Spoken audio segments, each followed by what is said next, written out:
When I was 14, my family and I fell on hard times.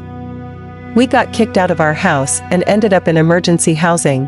Basically, we went to charity, who found us a house that we were able to rent for $100 a month, but only for 3 months. That summer, my mom and stepdad separated temporarily, and my 3 younger siblings would go to my stepdad's for a week or so, then come back to my mom and me. This house was fucking creepy. It started off with just that feeling, you know?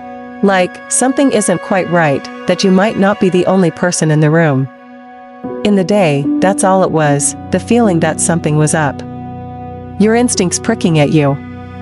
I tried to ignore it, but as soon as dusk arrived, shit would start happening.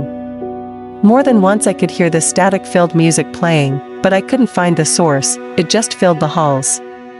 I heard whispering and went to my 2 sisters' room. In the open closet, a pair of eyes looked at me and disappeared.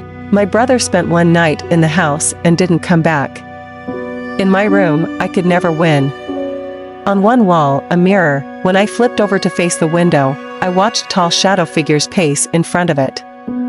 In my mother's room, the same shadow figures paced in circles around her room. One night, she and I sat up for 2 hours in her bed watching these shadows. She was strongly religious and didn't know what to make of it. During the time we lived there was a lunar eclipse.